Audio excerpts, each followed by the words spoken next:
This is the African News Update on top accolade news. The headlines: Tension soar in Kenya as youth-led protests turn deadly. Chad's opposition leader begins hunger strike over detention. Court halts burial of Zambia's ex-president Lungu. Ghana approves $2.8 billion debt deal.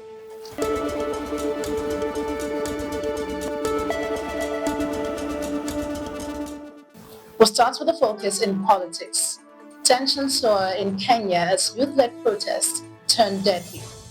People were confirmed dead, most allegedly killed by police, during nationwide anti-government protests in Kenya on Wednesday, marking the anniversary of last year's deadly demonstrations against a controversial tax bill. Amnesty Kenya and the Kenyan National Commission on Human Rights verified the death toll, with at least 5 victims reportedly shot. Over 400 people, including protesters, journalists, and police officers, were injured as security forces used tear gas, water cannons, and live ammunition to disperse crowds in cities like Nairobi, Mombasa, and Kisii. At least 61 people were arrested and dozens treated for gunshot wounds at Kenyatta National Hospital. The protest reignited public outrage over police brutality. Protesters said they are demanding justice for victims of state violence and accountability from the Ruto administration. Still in politics, Chad's opposition leader begins hunger strike over detention. Succes Masra, Chad's former prime minister and opposition leader, has declared a hunger strike in protest of what he calls an unjust and unexplained detention. Arrested on May 16th, Masra has spent over 40 days in custody, facing serious allegations including incitement to hatred, rebellion, and complicity in deadly attacks. In a letter released on June 24th, Masra expressed solidarity with his supporters and criticized the legal process, calling his imprisonment arbitrary. Despite the June 19th appeal for provisional release, the court denied the motion, prompting its international legal team to alert global human rights bodies, including the United Nations and European Parliament. Moving on in politics, court halts burial of Zambia's ex-president Lungu. A South African court has halted the private burial of former Zambian President Edgar Lungu, moments before the ceremony was set to begin, deepening a feud between Lungu's family and the Zambian government. Lungu, who died in South Africa at the age of 68, had expressed a wish not to be buried with state involvement or have President Hichilema attend his funeral. While his family arranged a private burial in Johannesburg, the Zambian government filed an urgent legal challenge, insisting Lungu, as a former head of state, should be buried in Zambia. The Pretoria High Court ruled that the burial could not proceed following an agreement between two parties and set a special motion hearing for August 4, 2025. Shifting focus to economy, Ghana approves $2.8 billion debt deal. Ghana's parliament has approved a $2.8 billion debt restructuring deal, a critical step towards stabilizing the nation's economy amid its worst financial crisis in decades. The agreement, part of a memorandum signed in January with 25 creditor countries, including China and France, aimed to slash the country's debt-to-GDP ratio to 55% by 2026 and reduce the debt service to revenue to below 18% by 2028. The move followed Ghana's 2022 default on most of its $30 billion external debt, triggered by the economic fallout from the COVID-19 pandemic, the war in Ukraine, and global interest rate hikes.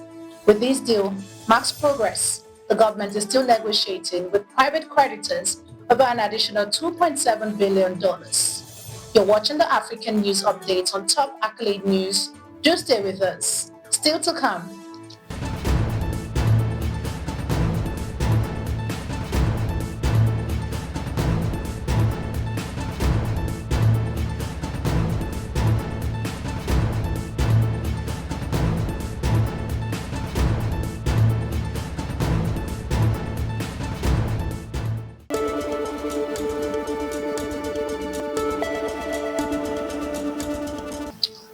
Thanks for staying with us. Still in economy, Ethiopia opens banking sector to foreign investors.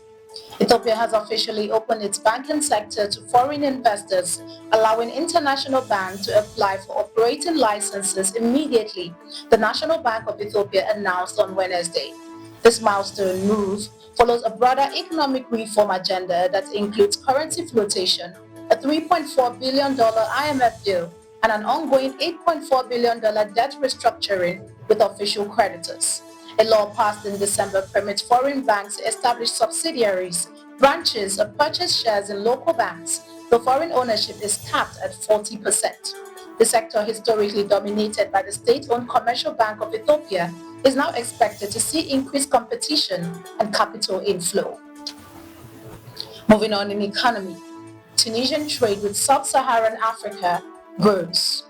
Tunisia is targeting a $518 million untapped export potential with sub-Saharan Africa as it ramps up efforts to strengthen its role in continental trade. Trade Minister Sami Abid highlighted Tunisia's growing trade ties, which hits $550 million in 2024, driven by a 9.7% annual export growth. As a member of the African Continental Free Trade Area since 2018, Tunisia aimed to deepen South-South cooperation, diversify markets, and integrate more fully into African industrial value chains, reinforcing its long-term commitment to regional economic partnerships. Moving to entertainment. Nigerian police condemn viral video of armed officers escorting actress Angela Okorie. The Nigerian police force has condemned the behavior of armed officers seen in a viral video escorting Nollywood actress Angela Okorie while she jogged in public, calling the action unprofessional and inconsistent with police standards. According to Force PRO, ACP Olumuyiwa Adejobi, the incident, which may have occurred during a film shoot, has drawn public backlash and prompted an internal review.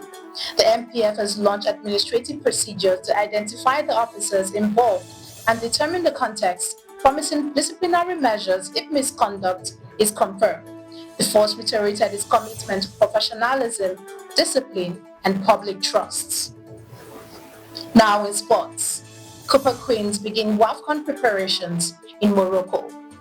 The Cooper Queens of Zambia held their first full training session on Tuesday at La Noure Club in Morocco as preparation intensified for the Total Energy CAF Women's African Cup of Nations 2024, set to kick off in 2025.